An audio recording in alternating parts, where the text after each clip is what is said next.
Hey everybody, welcome to my channel. My name is Takia. I am the owner of Mirror Allure, where healthy skin is a lifestyle. And today I'm just gonna jump into a few businesses that I've seen do very well at events.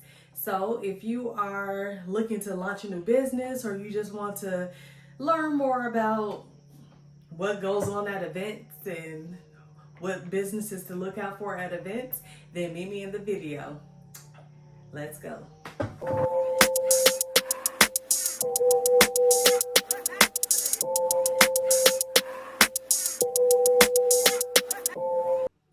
All right, so I've been doing events. I'm going into my third year of events, and I'm just sharing some of my insights that I've seen at events as far as which businesses do well at events. So if you're looking to start a new business or you have a hobby and you're not sure if you should participate in different events, some of these businesses may be along the lines of what you're already doing. And if so, I would say definitely get out there and do it. So the first type of business that I see do very well at events are clothing boutiques. And whether they have a brick and mortar or not, a clothing boutique booth or a clothing boutique tent always have heavy foot traffic. And it doesn't matter. They can be literally side by side. A group of people will go from tent to tent to tent to tent looking and thumbing through the clothes on the racks. And I would say the unique thing about the clothing boutique brands is that they all have something different.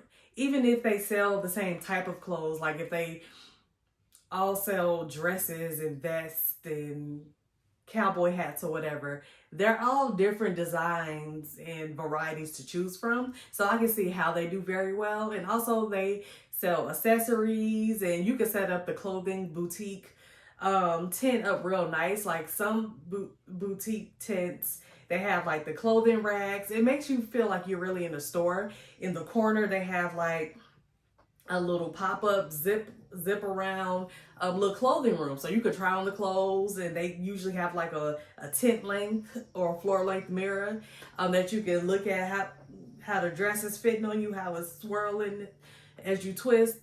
They have it set up really nicely in those tents. So clothing boutiques, if you have clothes that you're trying to sell, that you have an overstock of inventory on your website, try participating in your local events and see how that goes to get that inventory off.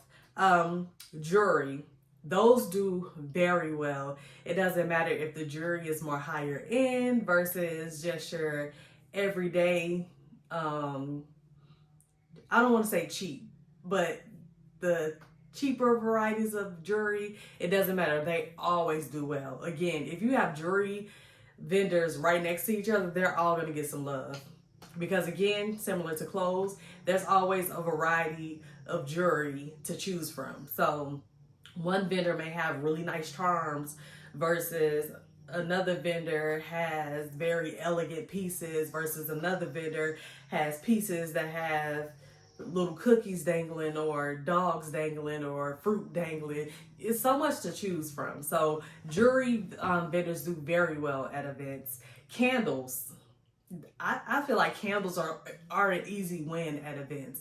People love good smelling things. So with a candle booth or tent, you can go in and smell everything you want, and you're more than likely going to find what you like. Even if the candle tent doesn't have the best setup, they always have heavy foot traffic. And I think because people, in a sense, are addicted to candles. Like as soon as Bath and Body Works or White Barn has a sale, or TJ Maxx or wherever has really nice candles has a sale, those candles are purchased like that. And now that the customers have an option to find a local option, that they don't have to wait until a sale happens, or they don't have to necessarily wait for shipping, or you know, your candle brand has unique fragrances. You know, all they has really nice vessels, and you have other options like candles and room sprays or what have you, little carpet freshies or fresheners. So Yeah, candles, I would definitely say is an easy win. And a lot of the businesses that I'm mentioning, they're low commitment. So like clothes and jewelry and candles, it these are very low commitment items to purchase. Um, Food, if you sell food, so if you sell cookies, cakes, brownies, pastries, jerky, like little snack items, like if you sell trail mix, those always do well at events because a lot of the event goers, they just may be in the area and they're dropping by to see what's going on. So if you have samples of those items, you're more than likely going to have a customer because they weren't expecting to taste this moist cookie or this very tasty and chewy jerky or this trail mix that doesn't taste like grass. Like they stumbled upon these type of tents and vendors. So a lot of times you're gonna have a customer, and like who doesn't like love food? Who doesn't love to snack and try new things? Like everybody claims to be a foodie. So people love to try new food. So if you have any snack items or a desserts or a specialty recipe that you're trying to get to the masses, I would definitely try to participate in events and also have samples. People love a free sample. And to take it a step further, if you cook it in front of them, people love to see how their items are made. They love to learn about different ingredients and their benefits. So if you can bring a hot plate and whip something up real quick, by all means do it. I think it's definitely worth it. Especially, for example, at the farmer's market, there are a few vendors who set up their hot plates and cook.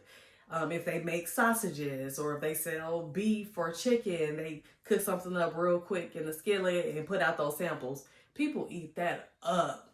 They eat that up. People love to see food items go from fresh to cooked right in front of them, and they can try it in real time. And don't let you have a seasoning blend that you use on those uh, on whatever you're making, and you make it in house. Oh, people eat that up. Definitely do that. And along the same lines, drink tents do very well because again, it's food, or in the same category as food, is low commitment. You get to try something new and get instant gratification from it. So drinks like tea do very well. Whether you're more so an herbalist and your teas, you push the message of the health benefits of the teas, those do well. Or if you sell teas or blend teas strictly for the taste, those do very well because you have one population who cares about what each ingredient does and the benefits. Then you have another part of the population like, I just want my tea to taste good. And if the benefits are there, fine. If not, I still have a tasty drink. So yeah, tea vendors do well. What has become popular are non-alcoholic liquor brands. They do very well at events. I don't know if it's just curiosity that draw people to the tent because, who can imagine how non-alcoholic liquor tastes, of course, without the liquor. So they get a really good draw to their tents.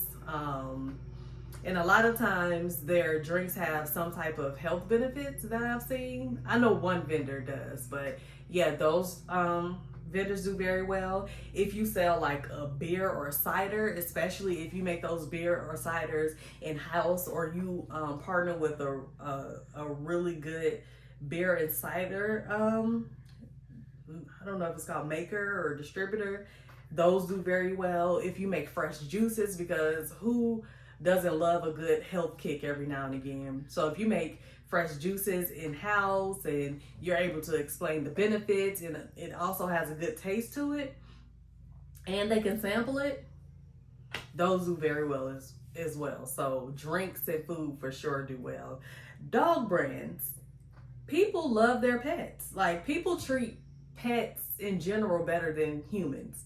People treat their pets better than their kids. Like, people love pets. So if you sell any pet item, you're in you're golden, because people come to events with their pet. As you know, pretty much all establishments and restaurants, not all, but like a good majority of them, especially depending on where you live in the country, they're transitioning to more pet friendly facilities. So, pet friendly restaurants and pet friendly bars and pet friendly stores. Like these days, if I were to go to a department store or a store like a Walmart or a Target, I will see a dog in the cart or someone holding their dog while they're shopping.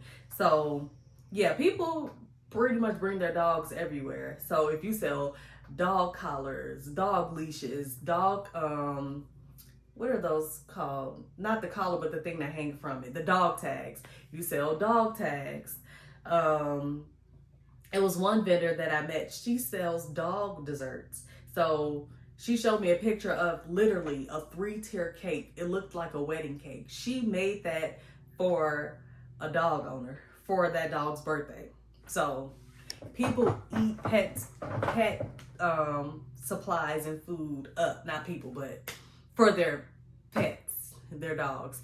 At the farmer's market, it's a vendor that sells pet food, and people are always at her table. Even when they don't have their dog with them, they are always at her table. So yeah, anything in reference to dogs, little dog bandanas.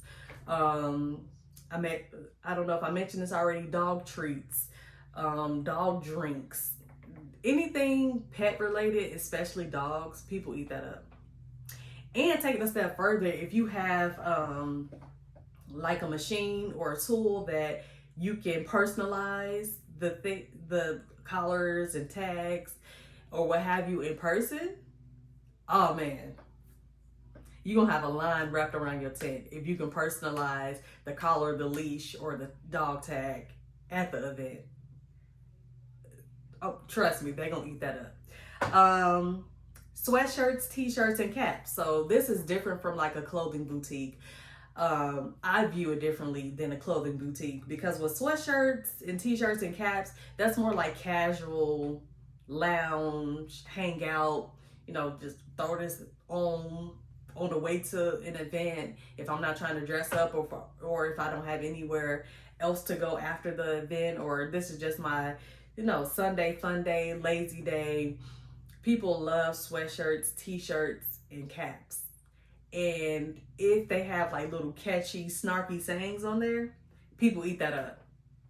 People love sweatshirts, t-shirts, and caps. And again, it's another low commitment item, like a sweatshirt, a t-shirt, and a cap. Like, you can't really go wrong with those pieces. And with the sweatshirts, t-shirts, and caps, again, similar to the dog collars, leashes, and tags, if you're able to personalize that at the event for a customer, they are going to eat that up. Like, there's a vendor that I've seen a few times at an event that I participate in often. They make hats, like trucker hats, and they have some type of machine or tool that they let, I don't know if they let the customer personalize it or they can personalize it right there at the event. When I say they have so many people at their tent, people love that type of stuff. They love when they can put their special touch or spin on an item. They love personalization. So that's another good business that does well. Bottles, mugs, and keychains. Just a tent with some of everything in it. People love that. Those little glass tumblers with the wooden cap and the glass straw. People love that. If you sell coffee mugs, Stanley Cup-ish like mugs, people love that. Water bottles, people like keychains. So again, keychains that can be a representation of the city that you're in, or some type of nostalgia, or some type of snarky saying on there. People love that stuff. And you will look sometimes at some people's tent like it's not that well organized, or those items don't even look like they're that high of quality.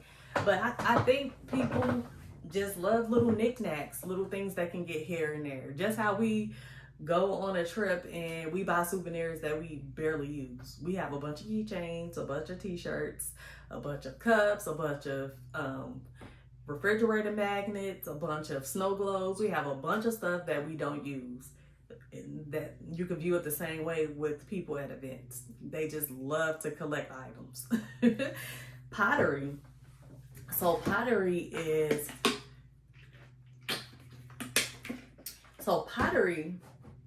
is a business that really surprised me, because with the pottery, I was like, dang, how can you really sell that in person? Because when it comes to dishes and pottery, if people don't like the design of it or the color or the shape, how can you really sell that? But people eat that up. I don't know what it is about pottery, but people eat that up. But now that I'm talking through it, I guess like how people just go to Home Goods and find what they can find. A lot of times they leave with dishes, either onesie twosies, or they leave with a whole dish set. So maybe that's similar, like with the pottery, they can get the satisfaction of, I know this person that makes the pottery. This person makes it with their hands. It's a lot of hard work that goes into it. It's very specialized. So I think that's what comes along with it. But pottery does very well at events. CBD products, those do very well at events. So if you sell, because I think there are certain restrictions on the type of CBD products that you can sell at events. But if you sell like CBD drinks or relaxation candles or other items that that has CBD, like tinctures, people love that stuff. People love CBD, especially if they are sufferers of like anxiety. They love CBD products. Any way that they can relax and mellow out and get out of their head, people love CBD products. And it's not THC, it's not marijuana. So that's the acceptable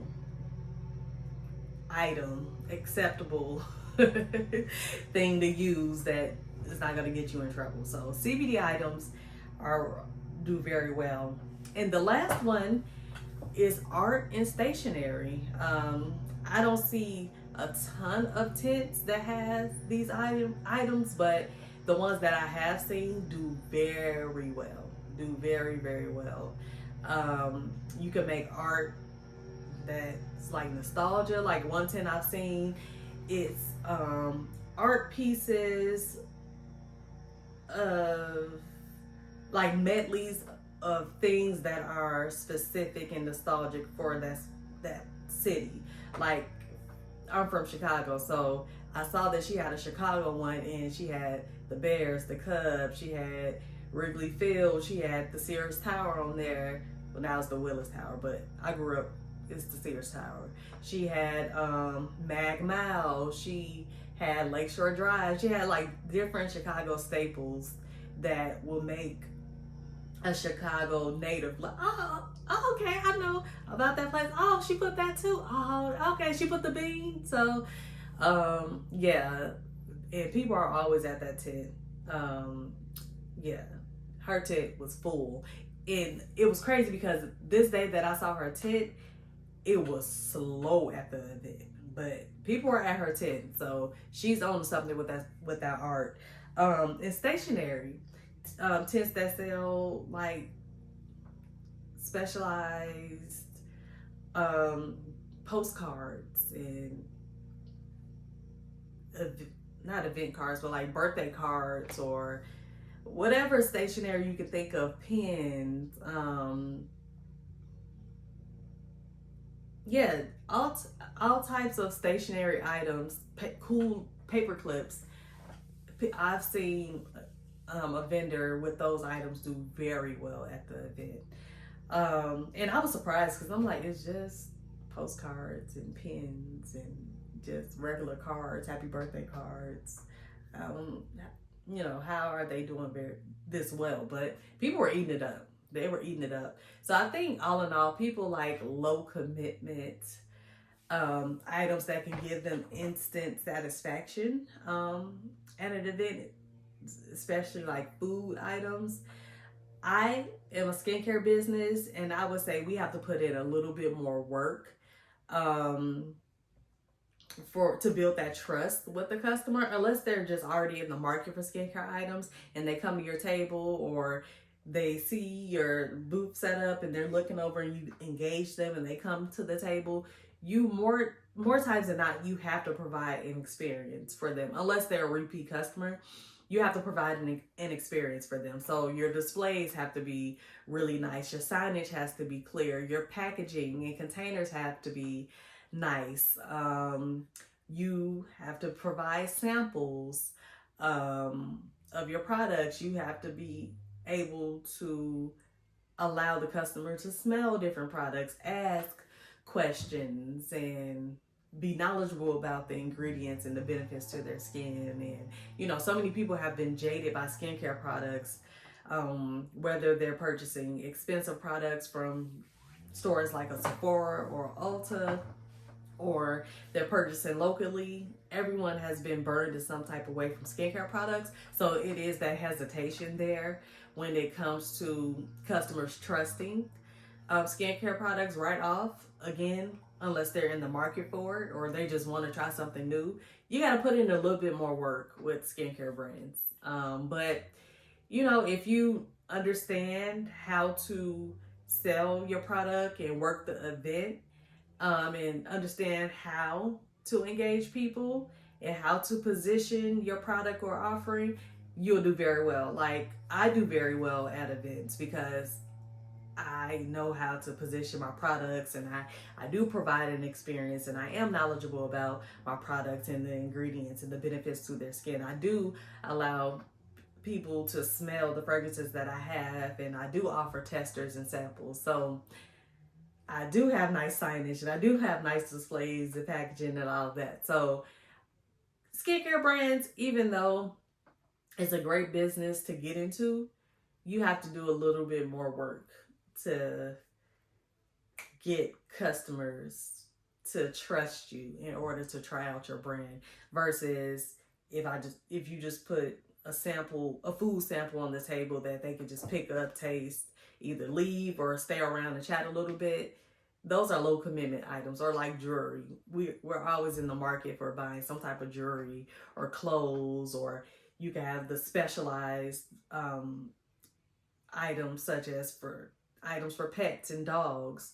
People just love like low commitment items. So, not to discourage you from getting into the skincare game, but just know at events, you got to put in a little bit more work. You can't be the type to just sit there on your phone and not engage customers. You have to know what's going on at the event. You have to be alert to engage and, convert the customer from just stopping by to a buyer, and then take a step further than that to a repeat customer. So, yes, these are the businesses that I see do very well at events. Let me know if you have any of these businesses, and if you are participating in events and you're seeing the success being aligned to one of these businesses.